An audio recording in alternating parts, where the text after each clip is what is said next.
Hare Krishna,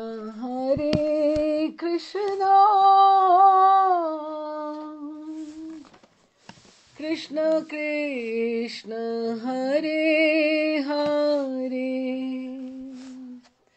Hare Ram, Hare Rama, Ram Ram, Hare Hare, Hare Krishna,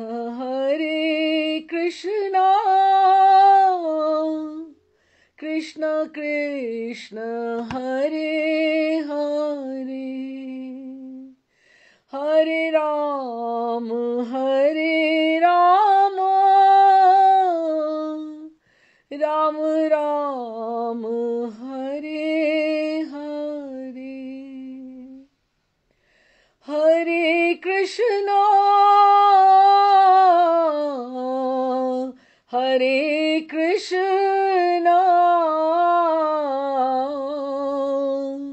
Krishna Krishna, Hare Hare, Hare Rama, Hare Rama,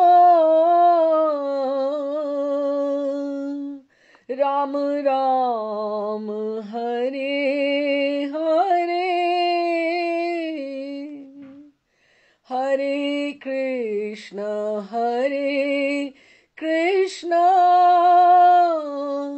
Krishna Krishna, Hare Hare, Hare Ram, Hare Rama, Ram Ram, Hare Hare, Shri Krishna Chaitanya Prabhu Nityananda, Shri Advaita Gadadhar Shivasadi Gaur Bhaktavinda, Shri Rupa Sanatana Bhatt Raghunatha, Shri Jeev Gopal Bhatt Das Raghunath, एही छे गोसाई कौरी चरण वंदन, यहाँ हैते विघ्नाशे अभीष्ट पुरन, अभीष्ट पुरन, अभीष्ट पुरन।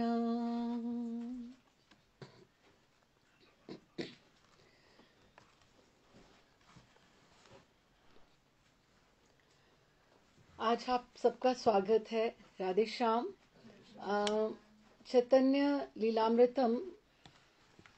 लीलामृतम के आज चौथा सत्र है और हम चैतन्य महाप्रभु के 3 बार से हम लोग भूमिका बांध रहे हैं लीला के प्रवेश में। हमने पहले उनके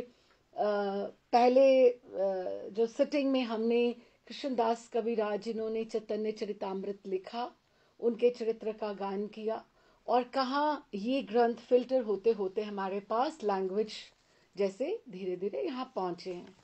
फिर हमने उसकी अगले सिटिंग में हमने किया कि ठाकुर जी के गौड़हरी के धराधाम के ऊपर अवतरण करने के कितने क्या लक्ष्य रहा उनका। कुछ सामान्य कारण थे, कुछ उनके बहिरंग कारण थे, जिसमें से वृंदावन का उद्धार एक मेन लक्ष्य था और लुप्त स्थानों का जो लुप्त हो गए हैं, विग्रह हो गए हैं उनका, और ग्रंथों का प्रणयन, और तीसरा जो मेन कारण था अंतरंग कारण था, तो वो भी हमने समझा।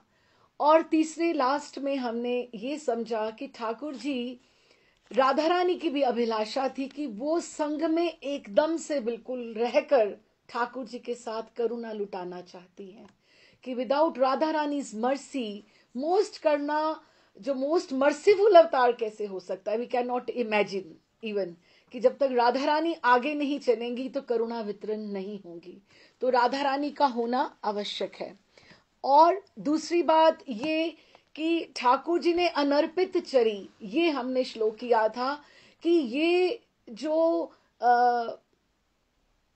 ब्रह्मा जी के एक दिन में 14 मनवंतर में 7वें मनु का जो पीरियड होता है उसमें से 28वीं चतुर्युगी में एक ही बार ठाकुर जी का अवतार होता है और उसके फॉलोइंग ही महाप्रभु का अवतार होता है। सोचें तो रास्ता बहुत कठिन है, बहुत बड़े ब्रह्मांड हैं, बहुत जर्नी मुश्किल है, लेकिन सोचें तो बड़े भाग्यवान हैं। आज हमें वृंदावन भी दर्शन हो रहे हैं, गोवर्धन गिरिराज के, और यमुना जी भी दिखाई दे रही हैं, और महाप्रभु अभी अभी होकर गए। तो ये हमारे लिए, जीव मात्र के लिए बड़ी एक सजगता का विषय है कि अनर्पित चरी की वो ऐसा करुणापूर्ण वो जो धन लेकर आए हैं, सेल है, अगर हम उसको अवेल कर पाए तो वी मस्ट मस्ट मस्ट। नहीं तो आने वाले युगों को, आने वाले समय में, आज ही हम कलयुग का कैसा स्वरूप देख रहे हैं अपने घरों में, वातावरण में, अपने आसपास, और आगे जाकर कितना और बिगड़ जाएगा कुछ नहीं कह सकते। भजन करना अभी कभी कभी लगता है कि फोन भी एक हिंड्रेंस हो गया है। फोन किसी को करने के लिए उठाइए तो 20 काम और नजर याद आ जाते हैं, ये भी करना है, वो भी करना है। तो आने वाले टाइम में पता नहीं और कितने कितने व्यवधान भजन में आने वाले हैं। तो this is the perfect time, so we must avail. तो अभी हमने सारी भूमिका बांधी और आज हम लीला में प्रवेश करने वाले थे, पर ठाकुर जी की कृपा से आज एक और, अगली बार से हम लीला में प्रवेश करेंगे। और एक थोड़ा सा आया है कि हम पहले स्थिति समझें कि वहां पे उस समय बंगाल की क्या स्थिति थी, क्या वहां पे समय था, कैसा प्रभाव था। और महाप्रभु सीधा तो नहीं आ गए, उनके पहले उनके माता पिता आए, उनके गुरुदेव आए, आचार्य लोग आए, तो जिन्होंने आकर पूरी पृष्ठभूमि, बैकग्राउंड तैयार करी, फिर शतरंज के मोहरों की तरह सब चलेंगे ना। ठाकुर जी तो एकदम पहले नहीं आएंगे। अभी जैसे राम जी के आने से पहले तो दशरथ जी भी आए, है ना, कौशल्या माँ भी आई, तो फिर हम भूमिका पहले तैयार करते हैं अभी, और अब की बार में तो फिर आगे देखेंगे जैसे ठाकुर जी लेकर चलेंगे।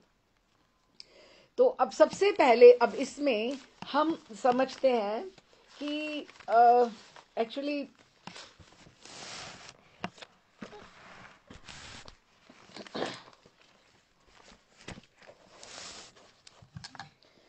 अच्छा जी, अभी पहले हम ये समझें कि उस समय बंगाल कैसा था, what was the need of the time, कि वहां पे क्या ऐसा था कि जो बंगाल में ठाकुर जी ने लिया, है ना।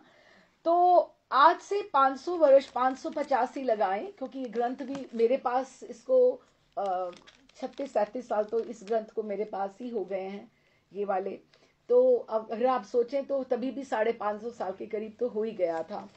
550 वर्ष पूर्व भारत की दशा बड़ी शोचनीय थी। शोचनीय मीन्स मिजरेबल, कि अगर हम सोचे तो मतलब you should feel pathetic, you should feel sorry about it, कि भारत की स्थिति क्या होती जा रही है।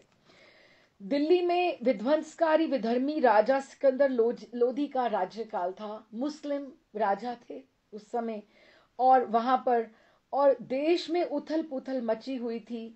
और बंगाल में इलियास वंश के राजा नाना प्रकार के विद्रोह, षड्यंत्र, हत्या, व्यभिचार और धर्म विद्वेष के बीच शासन कर रहे थे।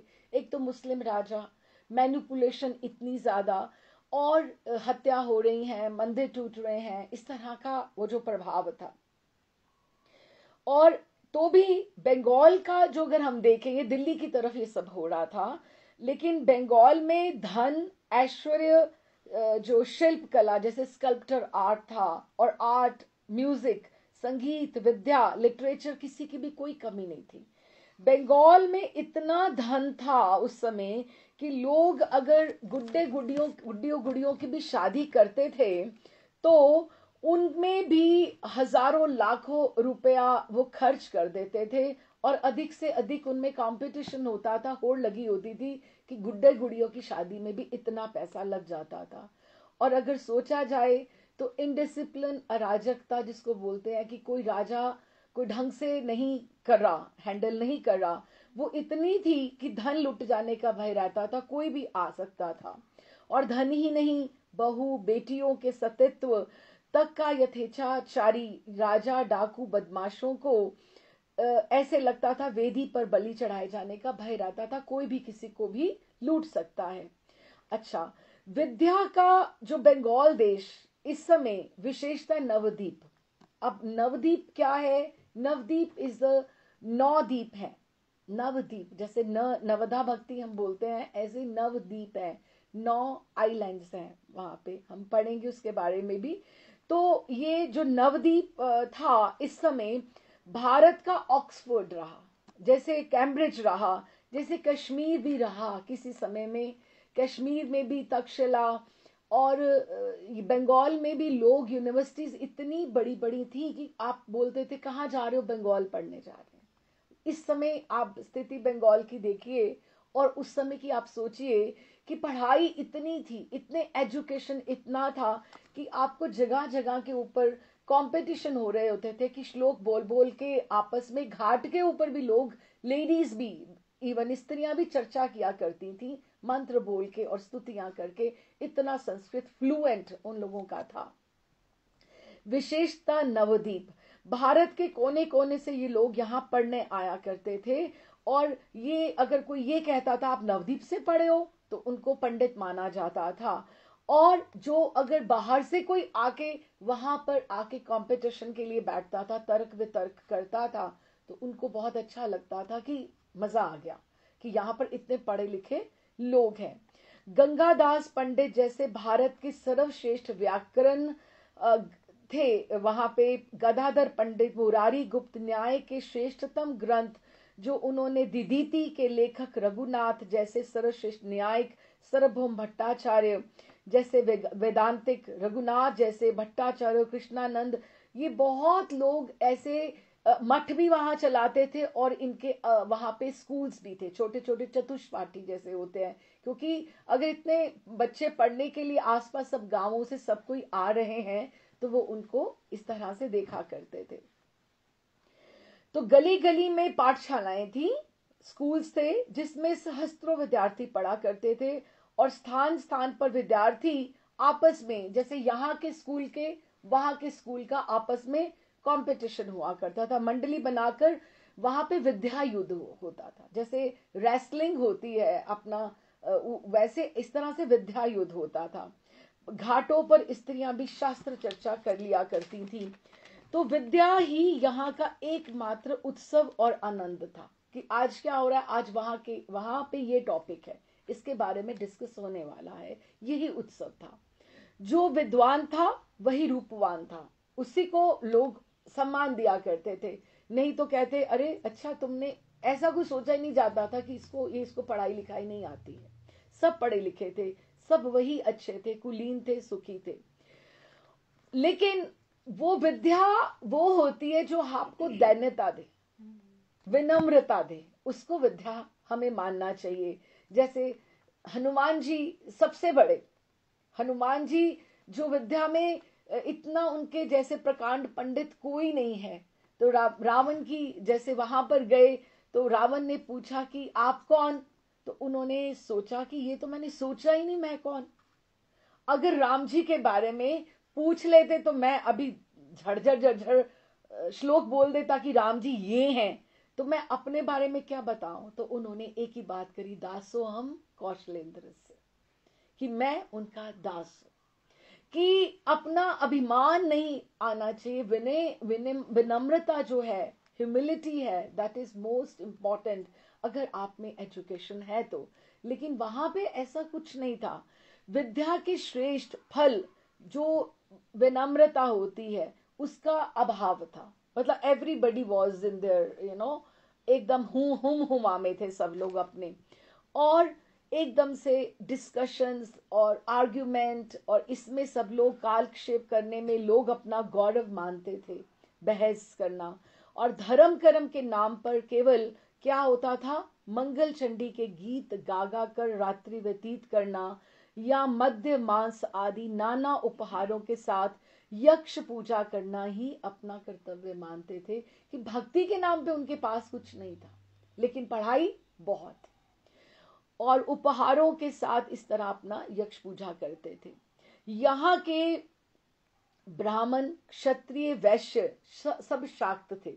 शाक्त, अब हम देखें, शैव्य बोलते हैं जो भगवान शिव की पूजा करते हैं, ठीक है, और शाक्त होते हैं जो शक्ति की पूजा करते हैं। बंगाल, कलकत्ता, उस साइड के ऊपर सारे लोग, अब जैसे प्रभुपाद का भी उधर रहा, तो बंगाली होने के करके नव दुर्गा पूजा वहां पे बंगाल में बहुत है। अगर आप आजकल के दिनों में जाइए तो बड़े बड़े मंडप लगते हैं।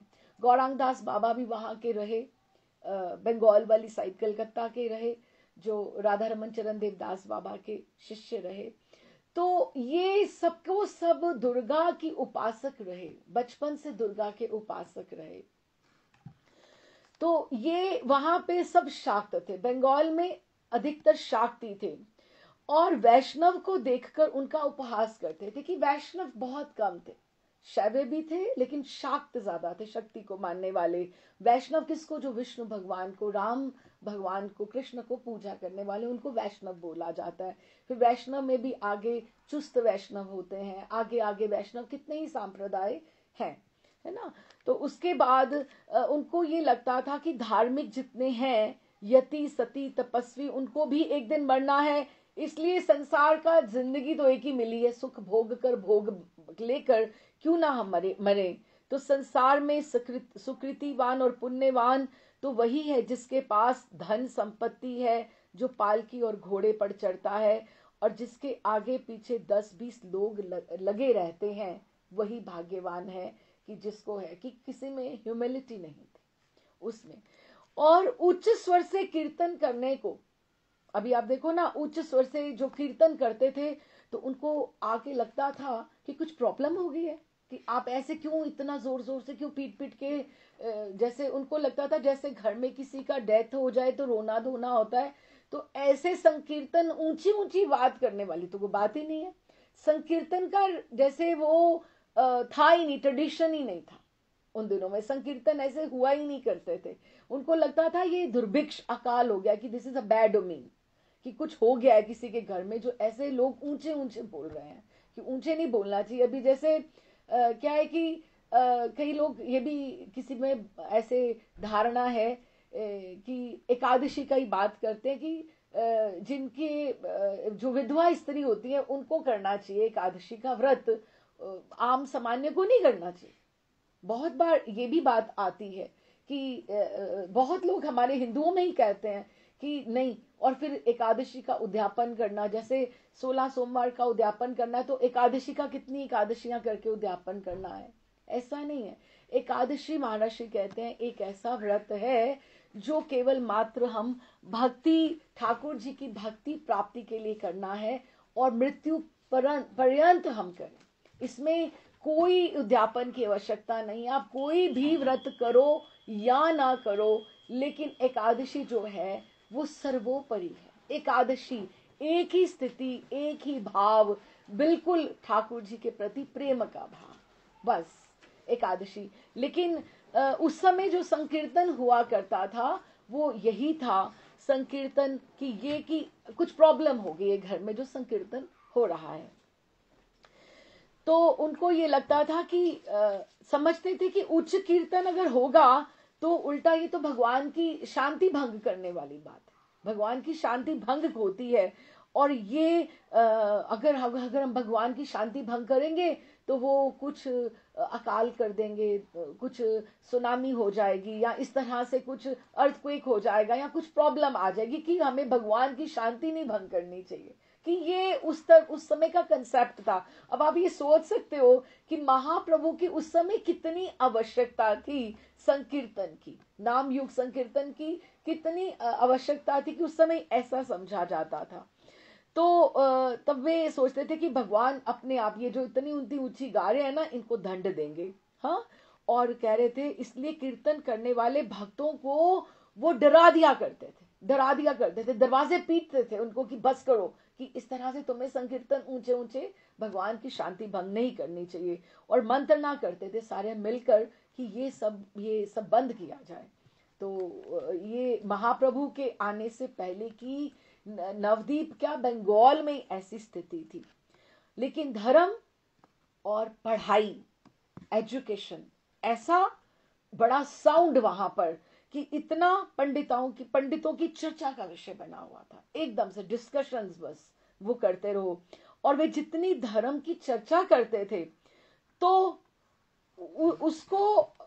उसको अपने आचरण में नहीं उतारना, बिहेवियर में नहीं उतारना। कि होता तो यही है कि जो हम बात करें, जिस धर्म की बात करते हैं, अगर हम उसको खुद ही फॉलो नहीं करेंगे तो करने का तो फायदा ही कोई नहीं है। लेकिन उस समय ये होता था कि किसी के ऊपर किसी को ये नहीं लगता था कि हमें धर्म के ऊपर आचरण भी करना चाहिए था। और सब कहते थे सर्व खलविदम ब्रह्म, सब कुछ ब्रह्म है, ये कहते नहीं थकते थे। पर किसी के स्पर्श से अपवित्र ना हो जाए। शुचिता अशुचिता बहुत थी कि तुम कहाँ से आए हो, तुम कहाँ से आए, तुम मुझे नहीं छूना, तुम मुझे नहीं छूना, ये ऐसा बहुत था वहां पे उस समय। और इस भय से मार्ग पर शंकित होके चलते थे कि चलना भी है तो देख के चलना है कि कोई छुआछूत, जैसे कि कोई और शूद्र नहीं जा रहा हो। इस तरह के प्राचीन दिमाग में ऐसी बातें बहुत बैठी हुई थी कि रस की बातें तो ऊंची ऊंची करनी, पर रसहीन जीवन व्यतीत करते थे। उनकी ऐसी दशा देखकर विद्यापति ने उस समय की जो ये बंगाल की हमने स्थिति का हमने जायजा लिया कि बंगाल में ऐसी स्थिति थी, पढ़ाई बहुत लेकिन आचरण कुछ भी नहीं, और पैसा इतना कि गुड्डे गुड़ियों की शादी पे भी इतने 20 लाखों रुपए खर्च कर दे, होड़ हो जाए, लेकिन धर्म के नाम पर कीर्तन नहीं करना, कुछ नहीं करना। तो फिर उन्होंने ये कह रहे थे कि विद्यापति ने लिखा है कत विदग्ध जन, कि वो क्लेवर लोग, वो जो परफेक्शनिस्ट कहाँ हैं, वो जो अच्छे रसिक लोग कहाँ हैं, रस अनुगमन, जो रस को पालन करने वाले हैं, अनुभव काहुक ना एक ना पेख, कि मुझे ढूंढ के भी एक नहीं मिल रहा इस समय। तो विद्यापति कह प्राण जुड़ाईते, कि मेरे प्राण शीतल हो जाएं। विद्यापति कह रहे लाखे ना मिलल एक, कि हमें एक पूरे ग्रुप में एक परम वैष्णव मिल जाए तो हमें कितनी प्रसन्नता होती कि हमारे ठाकुर की चर्चा करने वाला एक एक कोई मिल गया है, रुचि का कोई मिल गया है। और कोई कृष्ण विरही मिल जाए जो बात करो वृंदावन की और रोना शुरू कर दे, है ना। तो वो ऐसा कोई, वो लगता है कि अपना संबंधी है, वो सबसे बड़ा अपना है ना, क्योंकि उसके साथ हमारा मन मिलता है। लेकिन ऐसा कोई ना मिले, ऐसे तो दुनिया भरी पड़ी है, लेकिन रुचि का नहीं मिले। तो विद्यापति कहते थे कि प्राण जुड़ाई थे, कि मुझे एक कोई रस का रसिक मिल जाए, लाखे ना मिलल एक, कि मुझे एक ऐसा भी नहीं दिखाई देता है। तो ऐसे समय में रसराज श्री कृष्ण का श्री कृष्ण चैतन्य महाप्रभु के रूप में नवदीप में आविर्भाव हुआ। ये अब ऐसा समय था, हमने स्थिति देखी बंगाल में कैसी स्थिति थी। अब हम एक बात ये सोचते हैं कि नवदीप में ही क्यों हुआ, नवदीप की क्या स्थिति थी। और नवदीप में क्या स्थिति थी इस समय कि देखिए, नवदीप जो था, देखो धाम 3 तरह के होते हैं। एक तो ऐश्वर्य धाम है ना, जैसे वैकुंठ है, ठाकुर जी का ऐश्वर्य। बृहद भागवतामृत में बहुत अच्छी एक्सप्लेनेशन के साथ इनका सब धामों के बारे में उल्लेख आता है, धाम कैसे बने हुए हैं, धाम में कैसा है, कहाँ पे कैसा डिसिप्लिन है, सनातन गोस्वामी पाद ने लिखा है। तो वैकुंठ जो है तो वो ऐश्वर्य धाम है, और वृंदावन ये माधुर्य धाम है, ठीक है। लेकिन नवदीप धाम जो है वो औदार्य है। औदार्य मीन्स मर्सीफुल, करुणा ही करुणा उसमें भरी हुई है। मोस्ट मर्सीफुल जो है नवदीप धाम है, चिंतामणि धाम। नरोत्तम ठाकुर ने भी यही कहा है कि उनको नवदीप धाम को कहीं कम नहीं समझना चाहिए, बिल्कुल वो चिंतामणि धाम है। जिसने नवदीप धाम को चिंतामणि धाम समझा है कल्प वृक्ष के समान, कि जो तुम मांगोगे तुम्हें मिल जाएगा, उसी ने ही ब्रिज रस को पाया है, ठीक है। तो ये 3 तरह के हैं। अच्छा, अब देखिए वैकुंठ तो वैकुंठवासी तो कोई नहीं बनना चाहेगा। अगर आप बोलोगे कि आप वैकुंठवासी बनना चाहोगे, वैकुंठवासी मतलब स्वर्गवासी, जिसको हम लिखते हैं लेट लेट, वहां तो मर के जाया जा सकता, मर के जाना, कोई जीवन छोड़ के जाने को तैयार नहीं होगा। कि आपको बोलेंगे आपको उस धाम में जाना है, वैकुंठ धाम में, वो कहेगा पागल हुआ है क्या, वो कहेगा नहीं तो मैं तेरा घर का खा रहा हूं जो तू मुझे वहां भेज रहा है। कि वैकुंठवासी कोई भी नहीं बनना चाहेगा, है ना। तो उसके बाद जो वृंदावन है वो माधुर्य धाम तो है, लेकिन वो ऐसा है माधुर्य है कि वो कृपा से प्राप्त होगा। प्रिया जी की जब शरणागति नहीं होगी, जब तक कृपा नहीं होगी, अनन्य रस ऐसा है कि गहन डुबकी लगानी पड़ेगी।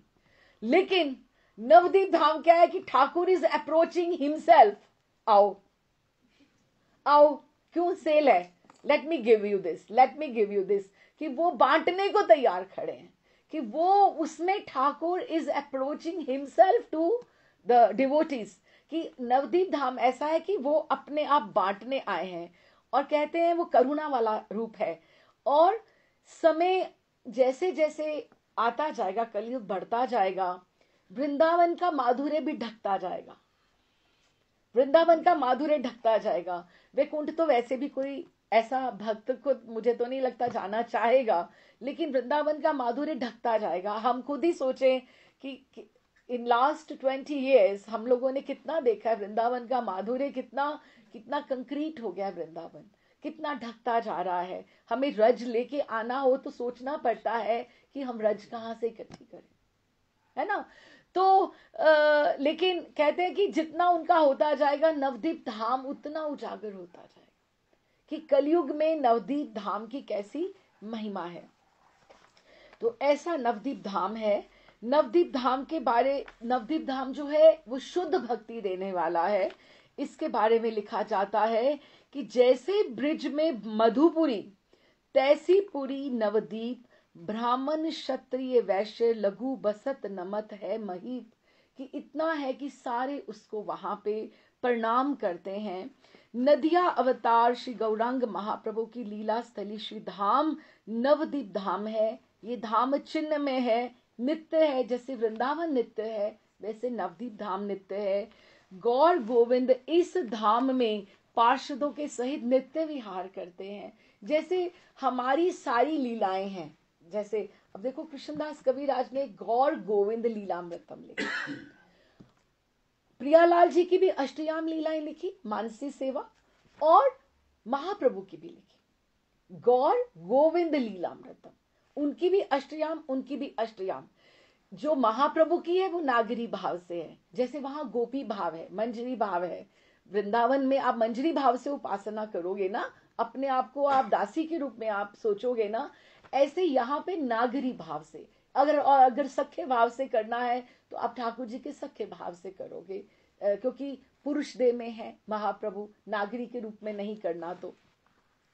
तो इस तरह से वो अपने पार्षदों के साथ वहां पे नवदीप धाम में वो विहार करते हैं। श्री अद्वैत प्रभु के प्रभु पुत्र श्री अच्युतानंद प्रभु ने श्री धाम नवदीप का भक्ति ब्रिज नामक नाम रखा है। भक्ति ब्रिज, जो वृंदावन है उसका नाम है गोपी ब्रिज, गोपी ब्रिज, लेकिन श्री धाम वृंदावन का नाम है गोपी ब्रिज, और नवदीप धाम का नाम है भक्ति ब्रिज। वो भक्ति को देने वाला है साक्षात।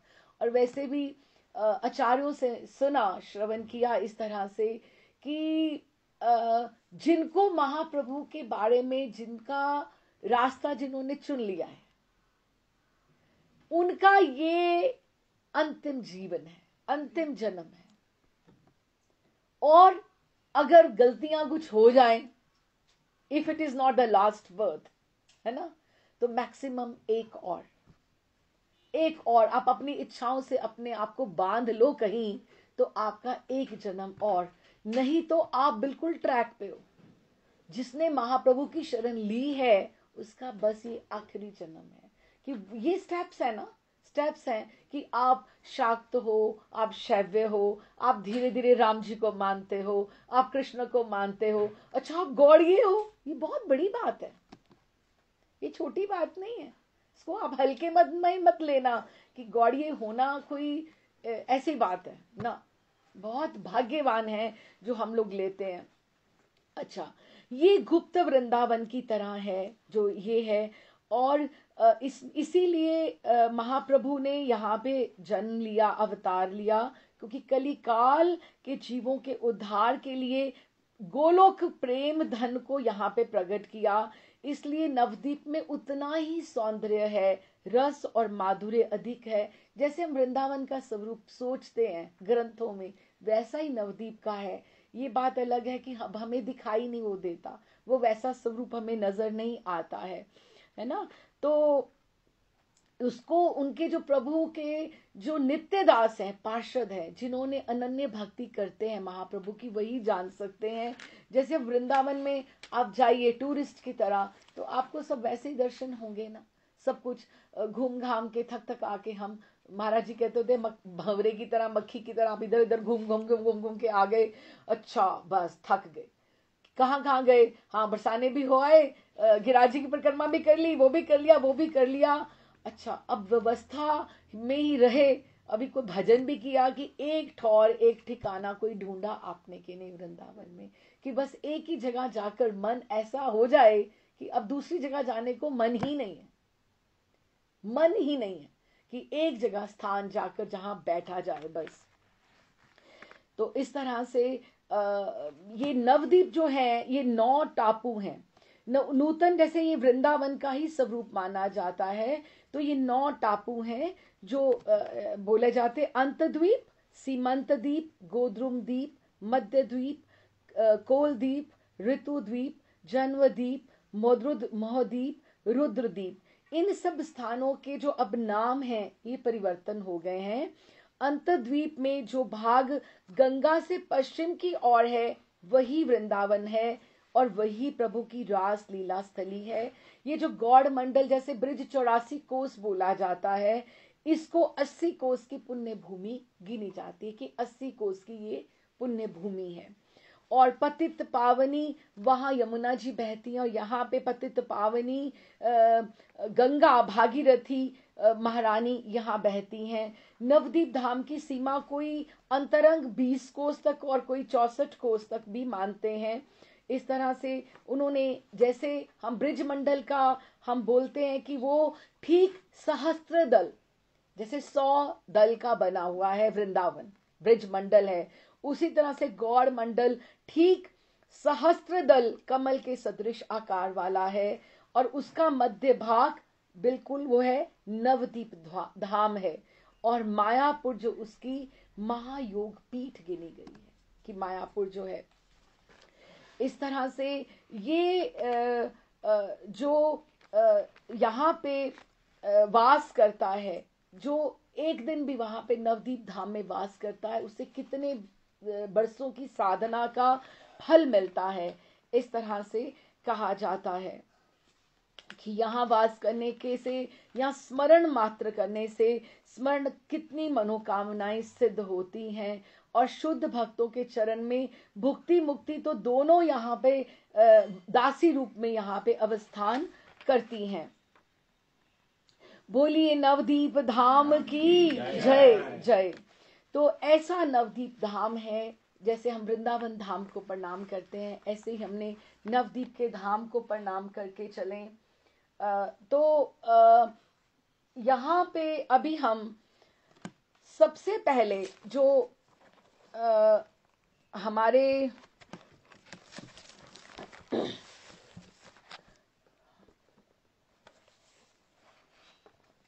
हमने स्थिति समझी, बंगाल में इस समय क्या स्थिति है, क्या जरूरत है संकीर्तन की किस तरह से, और नवदीप धाम जहां पे ठाकुर जी का अवतरण होना है। अब ठाकुर जी के अवतरण से पहले क्या भूमिका है, पहले क्या है, स्थिति क्या है। अच्छा जी, सबसे पहले अगर हम समझें तो सबसे बड़े 2 सूत्रधार हैं इसके, एक है अद्वैताचार्य और एक है माधवेंद्रपुरी। और फिर उसके बाद उनके पश्चात महाप्रभु के, गौरांग महाप्रभु के माता पिता आते हैं, तो हम देखते हैं हम कितना कवर कर पाते हैं।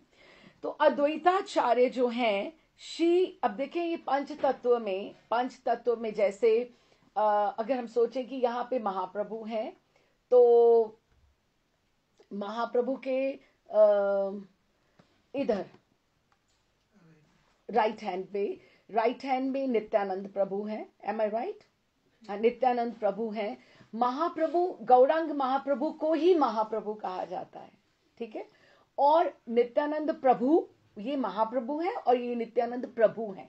और उनके बाद अद्वैताचार्य प्रभु हैं, उनको ये दोनों प्रभु हैं, ठीक है। और इधर जो है गदाधर पंडित हैं और जो अगले वाले हैं वो श्रीवास पंडित हैं। ये जो पंच तत्व गिने गए हैं, ठीक है। तो ये पंच तत्व में से जो श्रीवास हैं वो तो नारद मुनि का अवतार हैं, श्रीवास जी। और गदाधर जो हैं वो राधा रानी का है, राधा रानी का अंश है जो पंडित हैं। और नित्यानंद प्रभु बलराम हैं, वो तो हमें सबको पता है, निताई वाव इकट्ठे हैं दोनों। और जो अद्वैताचार्य हैं, अब ये बहुत, और ये 50 वर्ष पहले महाप्रभु के अवतार के से पहले उन्होंने ऐसी बैकग्राउंड तैयार करी है, ऐसी बैकग्राउंड तैयार करी है कि जैसे आप सोचें कि हमें वृंदावन जाना है, तो आप कोई बोले कि अच्छा वृंदावन जाना आपने, तो पर मेरे पास पैसे नहीं है। कहते नहीं, ये ले पकड़, मैं टिकट लेके आया हूँ। कहते नहीं, मेरे घर में कोई व्यवस्था नहीं है। कहते नहीं, मैं अपने आप अरेंज कर दूंगा, तू बस ये टिकट पकड़ जा। नहीं नहीं, मैं नहीं जा सकता, मेरे पास वहां रहूंगा कहाँ पे।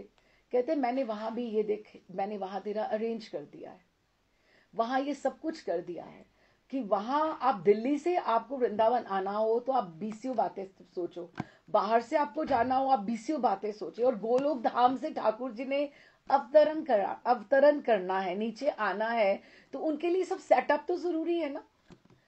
तो उन्होंने कहा ये तुम टिकट पकड़ो, ये तुम व्यवस्था पकड़ो, ये तुम ऐसे करो, तुम ये ऐसे करो, बस अब तुम्हें क्या करना है, बस अब तुम्हारी पैकिंग लाओ, मैं कर देता हूं। मेरी पैकिंग में क्या क्या लेके जाने वाला हूं, कहते वो भी मैं कर देता हूं, बस अब तुम क्या करो, बस अब तुम जाओ। ये सारी व्यवस्था, अब ये व्यवस्था किसने बिठाई? अद्वैताचार्य जी ने। अद्वैताचार्य इतने मूल में हैं पूरी की पूरी गौरांग लीला में कि हम उसको प्रणाम करके आगे बढ़ेंगे गौरांग। और अगर आप सोचो तो ये सारे के सारे जो प्रभु हैं, अद्वैताचार्य सबसे पहले, इससे पहले माधवेंद्रपुरी आए, जो दूसरे सूत्रधार की हम बात कर रहे हैं। माधवेंद्रपुरी सबसे पहले वहां वृंदावन में आए, ब्रजमंडल में, जिन्होंने श्रीनाथ जी का प्रागट्य किया है ना। तो वो आए। उसके बाद अद्वैताचार्य आए, जिन्होंने अद्वैत वट में तपस्या करी, साधना करी, मदन मोहन जी को प्रकट किया। उसके बाद नित्यानंद प्रभु भी आए, जिन्होंने श्रृंगारवट स्थली, जिनकी गद्दी है, उन्होंने उसको प्रकट किया। फिर महाप्रभु आए, तो व्यवस्था सब बिठा के आए ना। महाप्रभु सबसे बाद में आने वाले हैं उसमें। फिर उन्होंने सब लेकर फिर धीरे धीरे अपने पार्षदों को, गोस्वामी जन को भेजा। तो ये सारी सीक्वेंस है इस तरह से। तो इन्होंने, अद्वैताचार्य कृष्ण चैतन्य के भक्त अवतार हैं, जिनका प्रेम पूर्वक हुंकार श्री चैतन्य रूप से श्री कृष्ण अवतार का कारण है। प्रेम पूर्वक आवाहन। श्री कृष्ण जब पृथ्वी पर अवतीर्ण होने की इच्छा करते हैं तो पहले माता पिता आदि गुरुजनों को प्रकटित करते हैं। अतः माता पिता गुरु आदि जितने सम्मान के योग्य व्यक्ति हैं, चैतन्य देव के अवतीर्ण होने से पहले वे पृथ्वी पर सब प्रकट हो गए, है ना। और माधवेंद्रपुरी तथा ईश्वरपुरी, श्री जगन्नाथ मिश्र तथा शचीदेव और अद्वैताचार्य भी प्रकट हुए। इन्होंने इस तरह से चैतन्य चरितामृत में लिखा है, आचार्य गोसाई प्रभुर भक्त अवतार, कृष्ण अवतार हेतु यहार अहंकार। कि ये इनविटेशन, जैसे वीजा कार्ड, जैसे आप इनविटेशन एक भेजो तो आपको वीजा मिलता है ना कहीं आने का, तो ये इनविटेशन जो आवाहन है, ये अद्वैताचार्य जी की कॉल है ना। कृष्ण यदि पृथ्वी ते करेन अवतार, प्रथमेन करेन गुरु वरेगेर संचार। सबसे पहले गुरुजन आए हैं, पिता माता गुरु आदि यत मान्य गण प्रथमे करेन सभार पृथ्वी ते जन्म। ठीक है, माधव ईश्वरपुरी शचि जगन्नाथ अद्वैत आचार्य प्रगट हैला से ही साथ। तो अभी 50 वर्ष पहले हम महाप्रभु से पहले हम पहुंचते हैं। महाप्रभु का जन्म होगा अगली बार में हम करेंगे, लेकिन आज हम देखते हैं अद्वैताचार्य ने कैसे क्या किया, क्या व्यवस्था बिठाई।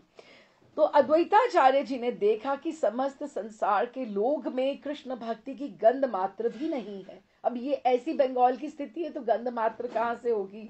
वे केवल मात्र विषय व्यापार में मग्न है, कोई पाप कर्म चोरी आदि से, कोई पुण्य कर्म दान यज्ञ आदि से विषय भोग ही कर रहा है। जीवों का संसार आवागमन जिससे दूर होता है, उस कृष्ण भक्ति का तो आभास भी नहीं दिख रहा है। ये आवागमन से कहां छूटेंगे।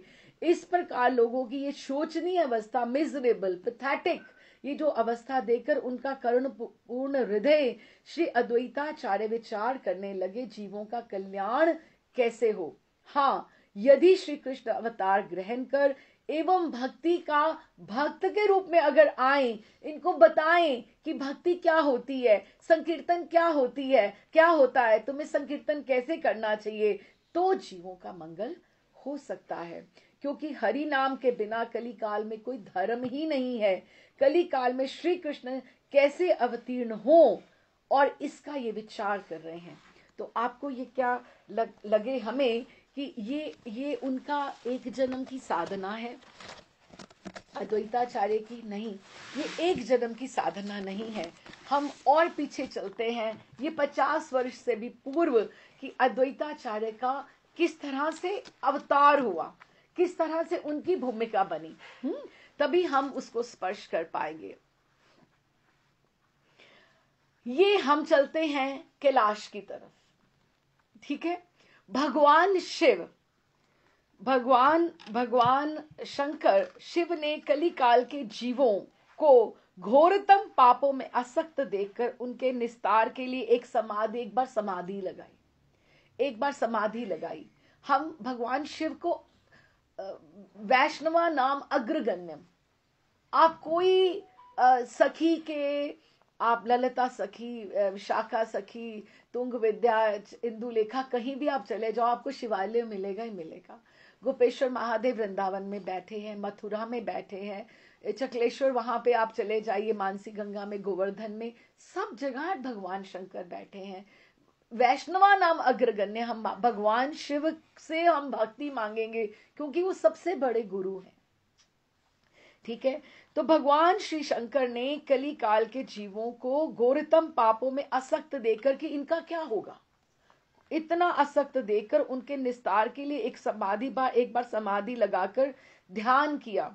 योग माया के साथ विचार विनिमय करके उन्होंने सोचा, यही निर्णय हुआ कि स्वयं जब तक भगवान अवतार नहीं लेंगे कुछ नहीं होने का। ये तो एकदम से ट्रांसफॉर्मेशन तभी होगी क्योंकि लोगों को इतनों को कंट्रोल करना कहां से करेंगे। तो कली काल में तब शंकर जी ने योग आसन लगाकर अनेक वर्षों तक तपस्या की। कारण समुद्रशाही महाविष्णु, अब महाविष्णु भी क्या कि अब आप देखो, हम एक तो सबसे बड़ी बात है कि जब हम गिनते हैं 10 इनकारनेशन ऑफ विष्णु, उसमें कृष्ण अवतार नहीं है। कृष्ण पूर्णतम अवतार है, कृष्ण भगवान है। उनसे आगे एक्सपेंशन ये दिस इज अनदर टॉपिक, अगर उसमें जाए कितनी तरह के विष्णु हैं, गर्भोदक विष्णु हैं, शीशशाही विष्णु हैं, कारणशाही विष्णु हैं, कितनी तरह के विष्णु हैं जो कंट्रोल कर रहे हैं। ब्रह्मा विष्णु भगवान शिव, वो अलग अलग टॉपिक्स है। ठीक है, लेकिन वही बात है, दूध से आप दही जमा लोगे, दही से आप दूध भी जमा सकते हो। ठीक है ना। तो वहां पे जब उन्होंने भगवान शिव ने तपस्या की, समाधि लगाई, तो महाविष्णु प्रसन्न हुए और उन्होंने दर्शन दिया। तो नेचुरली जब वो आए तो भगवान शिव ने उनके दर्शन किए, महाविष्णु के, और महाविष्णु ने उनके किए। अब उनमें सख्य भाव है, अब जैसे सख्य भाव है, अब देखो राम जी जो हैं वीणा बजाते हैं ना शिवलिंग के सामने बैठ के, और उनका वो अभिषेक भी करते हैं ना, उनमें सख्य भाव है, बड़े छोटे की बात नहीं है कोई भी। तो उन्होंने उनका ऐसा नहीं किया कि उनके चरण छुए या कुछ ना, जैसे ही वो उठे उनको एकदम से दर्शन करने के लिए महाविष्णु खड़े थे, उन्होंने दोनों ने आपस में आलिंगन कर लिया। और अभी जो आलिंगन किया तो महाविष्णु और भगवान शिव ये मिल गए। जैसे राधा और कृष्ण मिलित अवतार हैं, ऐसे महाविष्णु और भगवान शंकर जो हैं ये मिलित अवतार हैं, ये अद्वैताचार्य के अवतार हैं। और इनका नाम हुआ सदाशिव। सदाशिव इनको बोला गया। बोल श्री अद्वैताचार्य भगवान की जय। तो ये जब उन्होंने उनको बोला, दर्शन दिया, और जब परस्पर आलिंगन किया, और अब हम ये भी समझते जाएंगे कौन कौन 40%, 20%, 30% कि कौन कौन किस किस में अवतार है, कि एक एक में अब ये मिलित है तो ये भी तो मिलित है। नित्यानंद प्रभु भी अकेले नहीं है, उनमें भी अनंग मंजरी है। एम आई राइट? या नित्यानंद प्रभु भी अलग नहीं है, उनमें भी अनंग मंजरी का आवेश है। क्यों? क्योंकि जब महाप्रभु उस भाव में होते हैं, राधा रानी के भाव में होते हैं, तो उनको अनंग मंजरी अपनी छोटी बहन का उनको आश्रय चाहिए। जब वो पुरुष रूप में है तो उनको नित्यानंद का प्रभु का आश्रय चाहिए। तो वो भी मिलित अवतार है। ठीक है, तो हम अद्वैताचार्य जी की बात कर रहे हैं। तो वो परस्पर उन्होंने आलिंगन किया तो दोनों एक हो गए। इतने में आकाशवाणी हुई, हे महाविष्णु, तुम पृथ्वी पर जाकर जन्म ग्रहण करो। मैं श्री बलराम आदि समस्त ब्रिज परिकरों के साथ पृथ्वी पर शीघ्र अवतार लूंगा, अवरीभूत होगा। ये भूमिका बन रही है कि मैं आऊंगा, तुम पहले जाओ, तुम व्यवस्था, टिकट खरीदो, रहने का प्रबंध करो, तुम मेरी पैकिंग करो, मैं आ रहा हूं, है ना। मुझे वो कॉल है जैसे अद्वैताचार्य की। तो ये कहाँ हुए? श्री कुबेराचार्य एवं लाभा देवी द्वारा श्री शिव की आराधना करने पर श्री अद्वैताचार्य उन्हें पुत्र रूप में प्राप्त हुए। ये कुबेराचार्य कौन है? साक्षात कुबेर हैं, जो धन के कुबेर हैं। ये कुबेराचार्य इनके जो पिता हैं, इनके भगवान शिव के अब पिता कोई होना छोटी बात है, तो वो कुबेर ही है, कुबेर ही है। तो और लाभा देवी, उनका नाम भी इधर कुबेर ही है। तो शिव की आराधना करने पर श्री अद्वैताचार्य उन्हें पुत्र रूप में प्राप्त हुए। लेकिन ये 5 वर्ष की आयु से ही श्री कृष्ण प्रसाद के अतिरिक्त कुछ भी खाते पीते ना थे। एक दिन किसी राजकुमार के साथ खेलते खेलते ये एक काली के मंदिर में पहुंच गए। वहां वो जो राजकुमार था, खेलते खेलते वो मृत हो गया। तो इन्होंने उनको नारायण का चरणामृत देकर उस राजकुमार को पिलाकर मृत से जीवित कर दिया। तो सब लोग इनकी शक्ति देख के बहुत विस्मित हुए कि इनमें इतना इसमें है, जीवित कर दिया।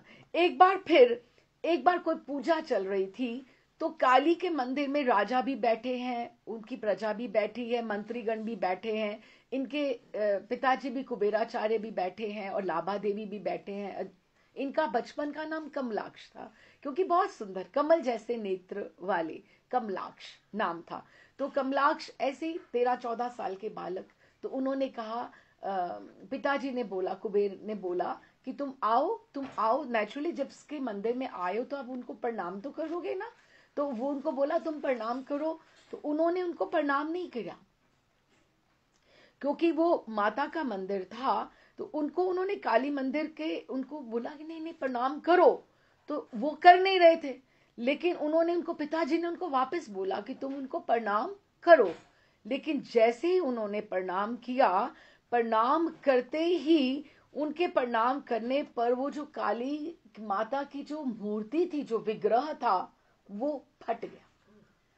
कि उनका इतना तेज था कमलाक्ष का कि वो जो विग्रह था उनका, वो जो विग्रह जो था, वो उनका तेज जो था, वो सहन नहीं कर पाए, वो सहन नहीं। तो इस घटना के बाद आप सब परिवार शांतिपुर में आ गए। एक बार आपने बिल्कुल इन्होंने श्री माधवेंद्रपुरी ने इन्हें श्री राधा कृष्ण विग्रह की स्थापना करके फिर इनका वहां पे विवाह भी हुआ, आदेश दिया और इनको बोला कि अगर तुम्हें तुम्हें ठाकुर जी की सेवा सुचारू रूप से घर में चलानी है तो तुम्हें ब्याह करना होगा। ब्याह के बिना तुम्हारी कोई भी इसकी सेवा जो है अच्छे से नहीं चल पाएगी तुम्हारे घर में। तो उन्होंने उनको बोला कि तुम्हें ब्याह करना पड़ेगा। तो अभी कुछ कुछ और पहलू भी हैं, ज़्यादा अगर हम डिटेल में जाएं तो मैं थोड़ा सा आपको ब्रीफ कर देती हूँ, क्योंकि हमारा जो विषय है इसमें अद्वैताचार्य जी का जो है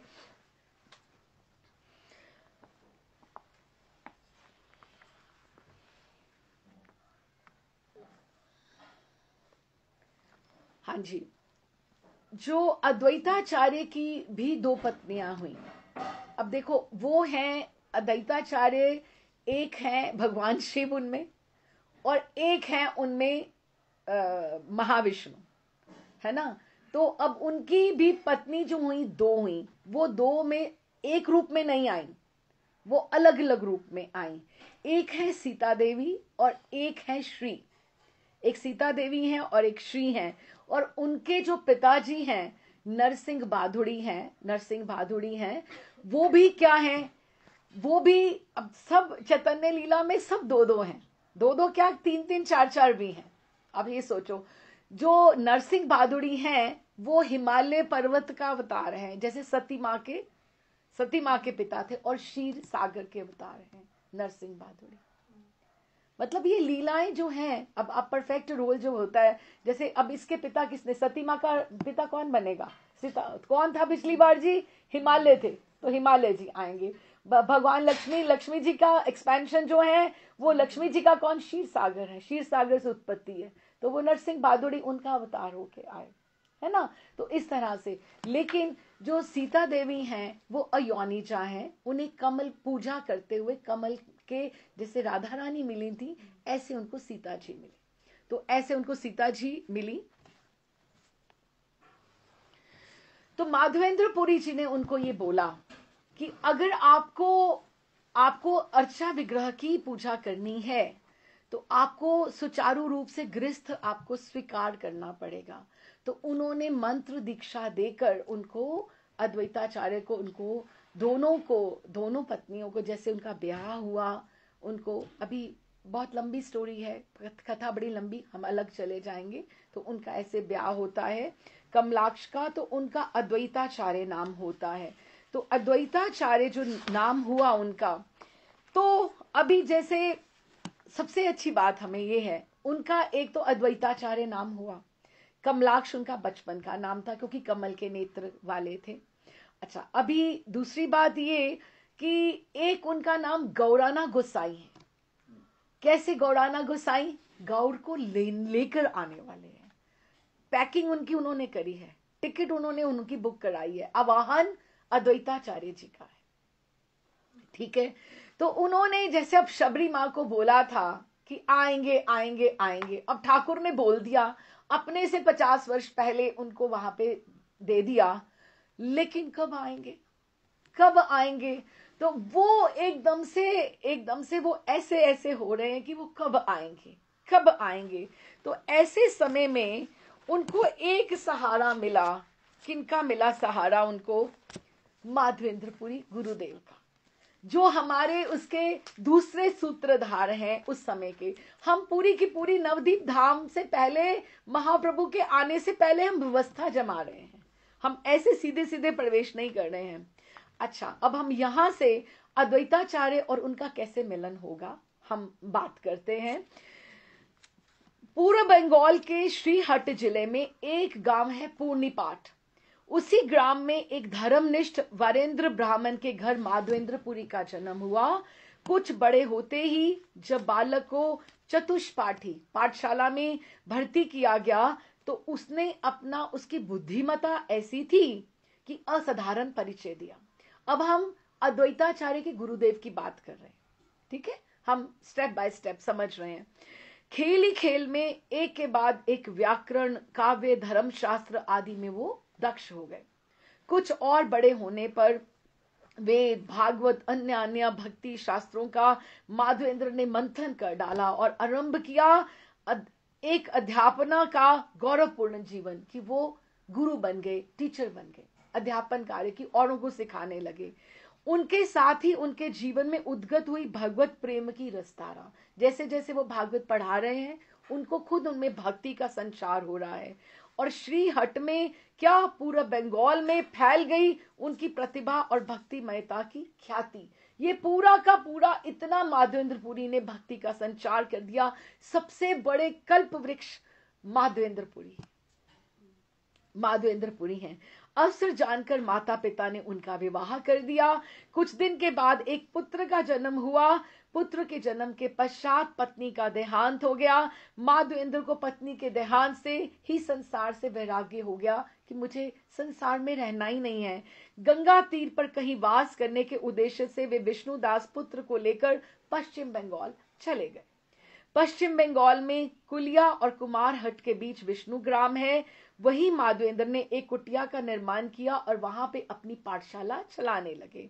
अध्यापन का कार्य प्रारंभ किया। पिता और पुत्र और शिष्य वहां पर। कुछ ही दिनों में उनकी पश्चिम बंगाल में शास्त्र ज्ञान और भक्ति भाव की चर्चा होने लगी।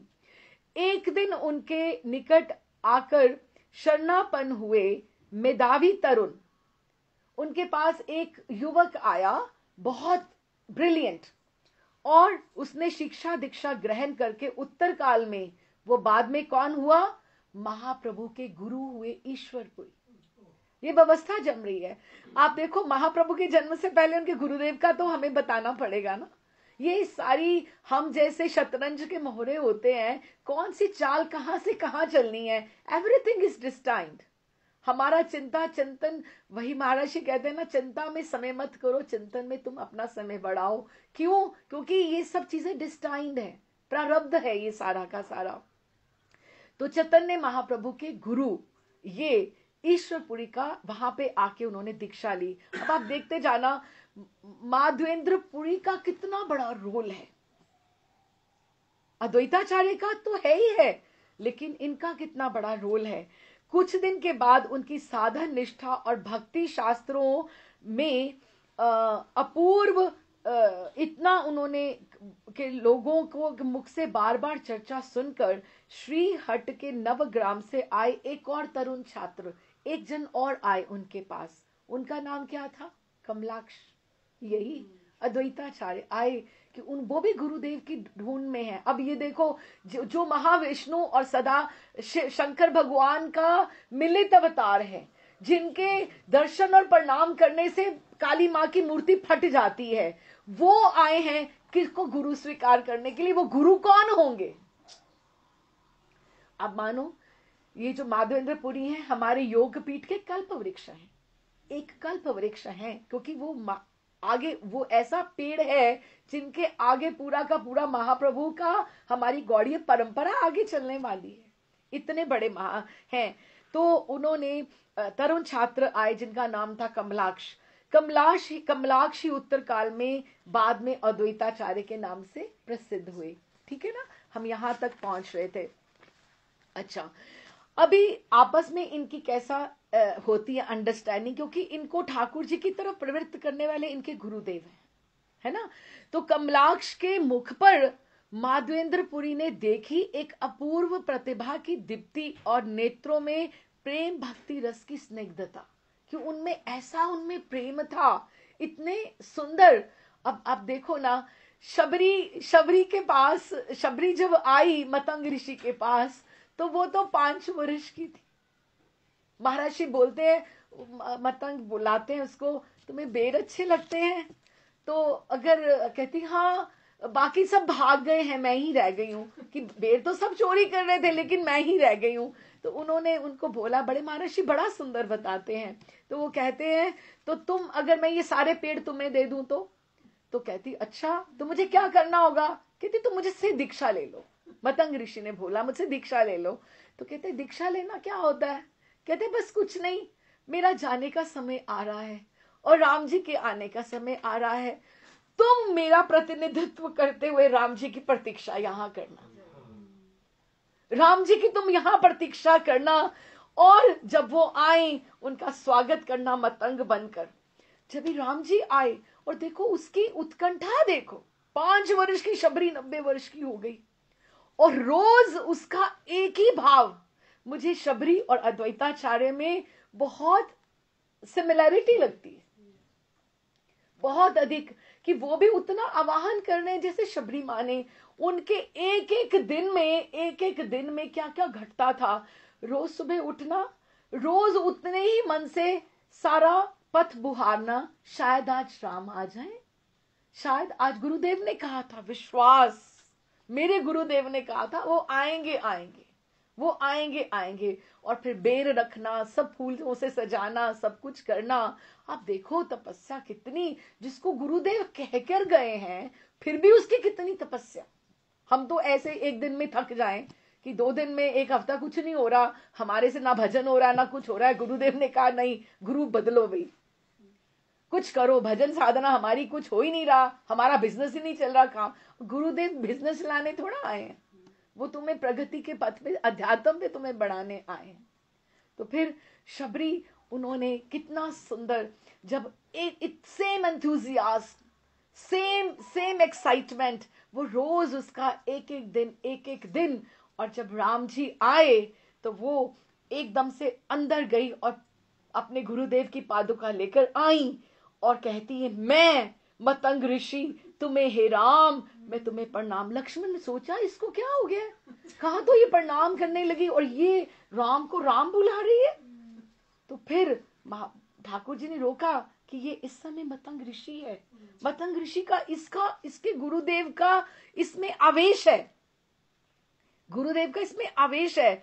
तो फिर उन्होंने उनको प्रणाम किया और पहले गुरुदेव पहले वहां गए, उनमें राम जी में समाये, उन्होंने प्रणाम करके फिर शबरी का आगे, फिर उन्होंने उनको प्रणाम किया। और फिर कितना सुंदर कि मैंने मरना तो है ही है, लेकिन इससे बड़ा सुअवसर क्या होगा, आप भी सामने ही हो, कल को आप याद आओ ना आओ, अभी तो आप सामने हो, आप खड़े हो ना, मैं जाऊं। वो सामने सामने ही चली गई। कितनी बड़ी तपस्या है शबरी की, है ना। तो अच्छा, अब ये कमलाक्ष के ऊपर उन्होंने वैसी मतंग और शबरी ऐसे ये जोड़ा है, किनका, अद्वैताचार्य और कमलाक्ष का और माधवेंद्रपुरी का। उन्होंने उन पे प्रतिभा देखी, उन्होंने जैसे उन्होंने मतंग ऋषि ने शबरी में देखी थी, तो उन्हें उनके अंतर में छिपे अनन्य भक्ति भाव व्यक्तित्व को पहचानने में देर ना लगी। उन्होंने दोनों हाथ बढ़कर उनको गोद में ले लिया एकदम से, और घर में आश्रय देकर वात्सल्य की उन पर वृष्टि की, भागवत का अध्ययन कराया, और साथ ही माधवेंद्र के, अब उनकी भी भक्ति बढ़ रही थी, काम तो इसी के लिए आए थे। उनके निष्ठावान सात्विक जीवन में बह चली रागानुगा भक्ति रस की पावन धारा। वे सदा जयदेव, क्योंकि जयदेव जी हुए 1100-1200 ईस्वी में, महाप्रभु ने भी उनके गंभीरा में पदों का गान किया है। चंडीदास और भाव काल में विचरा करते कि वो कोमल कांत पदावलियां, लीला शुक बिलमंगल की, और जयदेव जी क्योंकि ये ग्रंथ पहले लिखे जा चुके थे तो उनका वो गान कर रहे थे, तो अपने भावुक हृदय को एकदम से रसायित करने लगे। तभी भी उनकी पिपासा ना मिटती थी। उन्होंने सुना था कि दक्षिण देश में तमिल आलवरों में भागवत धर्म के एक अपरूप विकास के बारे में, भागवत धर्म वहां पे बहुत है अलवरों का वहां पे। तो उनका मन हुआ कि मैं दक्षिण देश की यात्रा करूं। तो उन्होंने निश्चय किया कि मुझे वहां पे अगर जाना है तो मैं वहां प्रेमी भक्तों का संग करूंगा। तो उन्होंने अपने छात्र कमलाक्ष को एक दिन बुलाकर कहा, वत्स, मेरे जीवन का अब एक नया अध्याय आरंभ होने जा रहा है और मैं अपने श्यामल किशोर को ढूंढने जा रहा हूं। अभी ठाकुर के आने का समय नहीं हुआ है, अभी समय है, लेकिन अभी ये श्रीनाथ जी के भी आने से पहले की ये समय है। तो उन्होंने कहा मैं उनको ढूंढने जा रहा हूं, लेकिन मैं बालक विष्णुदास को मैं कहा तुम्हारे पास, मैं उसको तुम्हारे संरक्षण में छोड़ के जाना चाहता हूँ। अपने शिष्य के पास वो अपने एकमात्र पुत्र को उनको देकर, और उनको उन्होंने कहा कि अगर श्यामल किशोर के मुझे दर्शन मिलेंगे तो मैं इधर आऊंगा वापस, नहीं तो मैं नहीं आऊंगा, है ना। तो उन्होंने, कमलाक्ष रोने लगे, ये क्या गुरुदेव, विस्फारित सजल नेत्रों से उनकी ओर देखते हुए रह गए। कमलाक्ष, गुरुदेव ने स्नेह से कहा, मुझ दीनहीन साधक के लिए तुम्हारे अश्रु शोभा नहीं देते। तुम एक बहुत बड़े कार्य के लिए तुम्हारा प्रादुर्भाव हुआ है। तुम कौन हो, तुम पहचानो। अश्रु बहाने हैं तो बहाओ समस्त विश्व के लोगों के लिए। तुम अपने आंसुओं को मेरे लिए मत बहाओ। इतना जीव का कल्याण का कार्य है, और जन्म मरण के चक्की के आदि पाटों में निरंतर जीवन पिसता जा रहा है। लोग जन्म ले रहे हैं, मर रहे हैं, जन्म ले रहे हैं, मर रहे हैं, और फिर भी उनके जो है उद्धार का उनमें संकल्प ही नहीं दिखता। वो वापस से उनकी तृष्णाएं जाग जाती, इच्छाएं जग जाती हैं, फिर वापस पिसते रहते हैं, एक योनि से दूसरी योनि, दूसरी में से तीसरी में। मनुष्य जीवन में ही उनका कल्याण है, और भगवान के आए बिना उनका जीवों का उद्धार संभव नहीं है। तो उन्होंने कहा, कमलाक्ष ने पूछा, तो क्या भगवान आएंगे क्या? वही भगवान आएंगे क्या? वही शबरी और मतंग की बात कि आएंगे क्या? कमलाक्ष ने आशा और निराशा के मिश्रित स्वर में कहा। उन्होंने कहा, संभव ही नहीं, निश्चित है। एवरीथिंग इज डिस्टाइंड, प्लान्ड, है ना। तो संभव ही नहीं, निश्चित है। बस मैं दिव्य दृष्टि से कह रहा हूं कि उनके आने का समय निकट है। मनुष्य के आज पाप की सीमा नहीं है। हिंसा और द्वेष की अग्नि में विश्व झुलस रहा है। यही तो अवसर है उनके आने का। पर वत्स, उन्हें शीघ्र अवरभूत कराने के लिए मैं क्या करने वाला हूं? मैं भारत के हर तीर्थ में जाकर तिल और तुलसी हाथ में ले लेकर रो रो कर उनका आवाहन करूंगा कि हे भगवान, आप अवतरण लो। और तुम्हें भी यही दीक्षा देके जा रहा हूं कि तुम नित्य, यही उन्होंने दिया, गुरु मंत्र दिया, और यही आदेश दिया कि तुम भगवान का आवाहन क्या करना। ये जैसे डोर पकड़ा गए, शबरी को उन्होंने पकड़ाई कि राम जी आएंगे, तुम उनकी प्रतीक्षा करना। और इनको ये पकड़ा गए कि तुम तिल और तुलसी हाथ में लेकर रो रो कर उन्हें पुकारना होगा। और माधवेंद्र निकल पड़े कमलाक्ष और विष्णुदास से विदा लेकर श्यामल नव किशोर से लेकर संन्यास पथ की ओर। आगे वो जैसे वृंदावन जाते हैं, he is the first one to go to Vrindavan. अभी अद्वैताचार्य तो बाद में जाएंगे, सबसे पहले उनके गुरुदेव गए, ठीक है। तो ये जो माधवेंद्रपुरी का जो चरित्र है, इसमें अगर हमने अभी इसमें हमने समझा कि वो उनके गुरुदेव हैं। उन्होंने उनको ये बोल दिया कि तुम तुलसी लेकर हाथ में तुम आवाहन करो, तुम प्रे करो, ठाकुर जी का आवाहन करो। और एक बार हम इनको प्रणाम करते हुए चले। अब आप ये सोचना, ये कितने बड़े सूत्रधार कल्प वृक्ष हैं। अच्छा, अभी पंच तत्व में हमारे पास 5 जन हैं, है ना। हमने ये तो समझ लिया, उसमें से 2 तो हमने समझ लिया कि ईश्वरपुरी हुए इनके शिष्य, और उनके आगे महाप्रभु होंगे, ठीक है। और माधवेंद्रपुरी के शिष्य अद्वैताचार्य हो गए, ठीक है।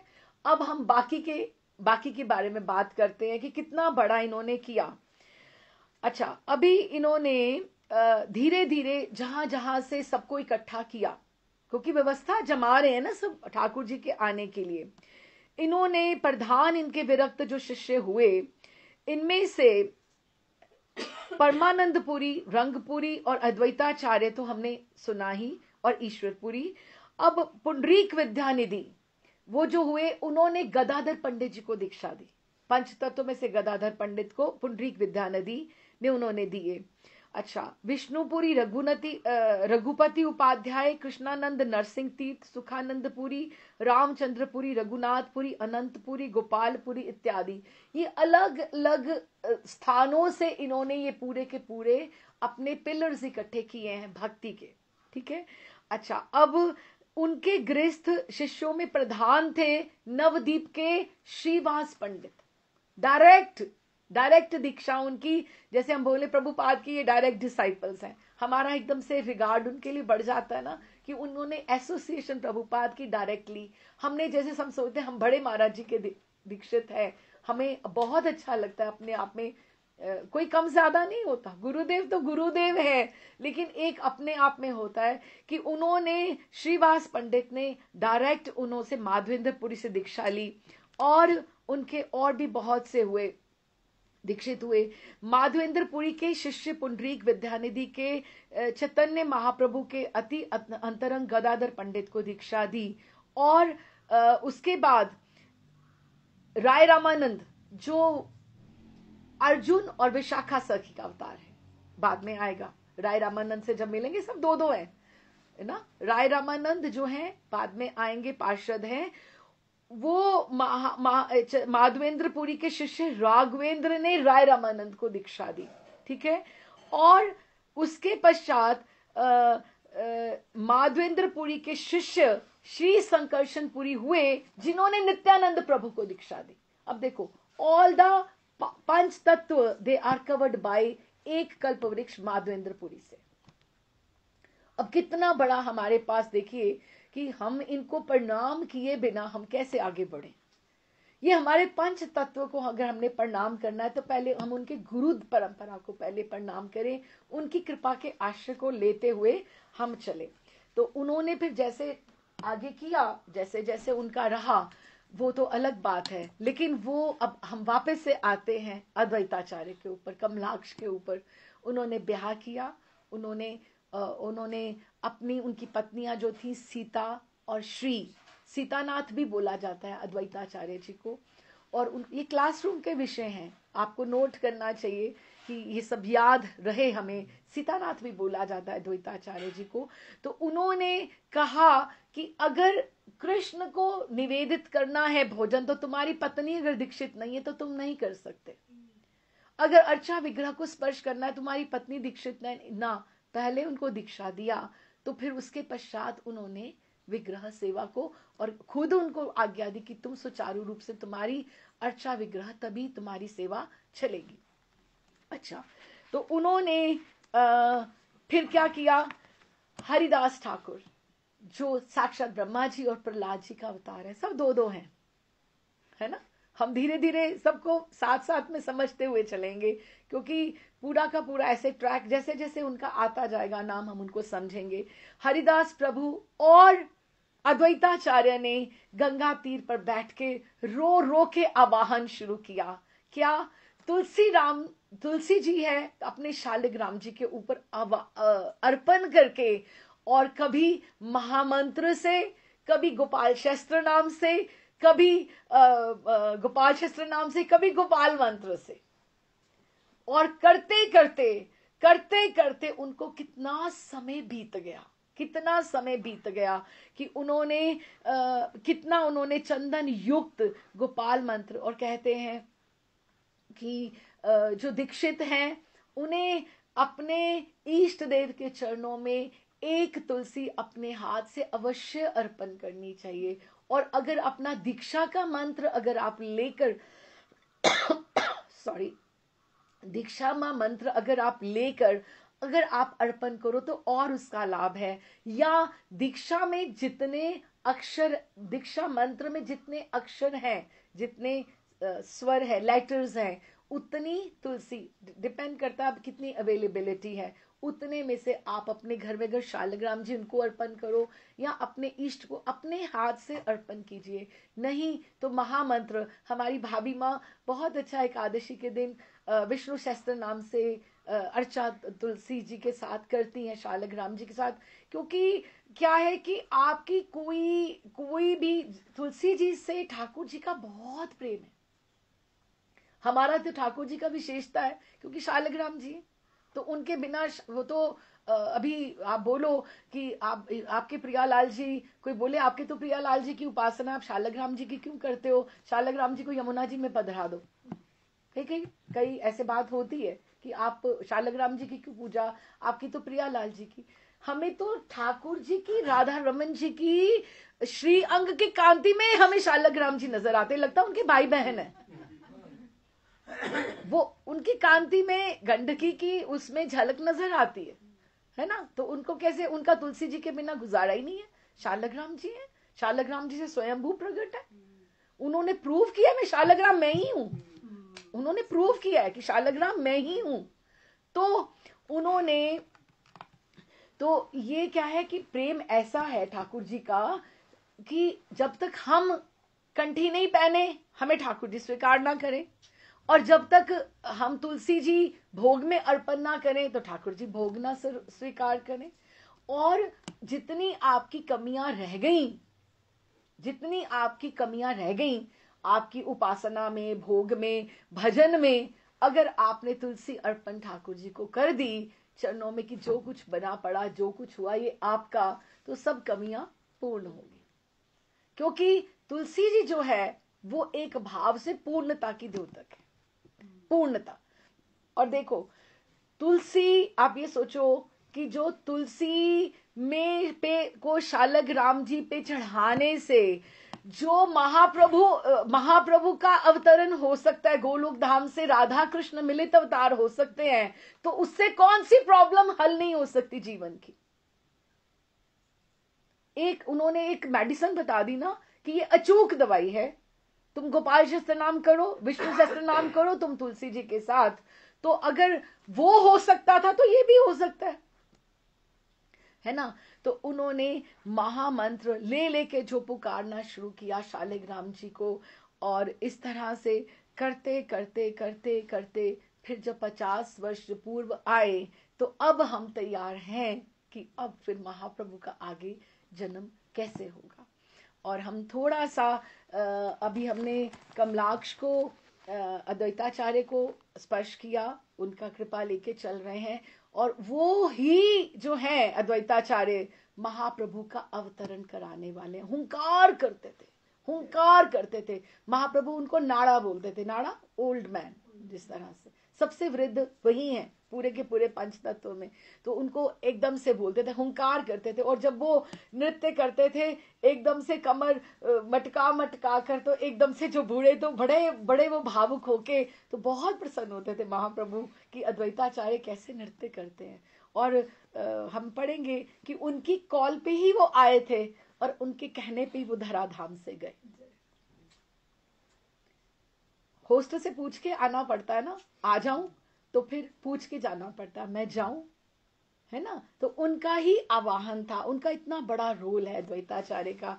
और फिर एक और हम स्पर्श करते चले 10 मिनट में, जगन्नाथ मिश्र जो उनके पिताजी हैं, और शची मैया, ये कौन है।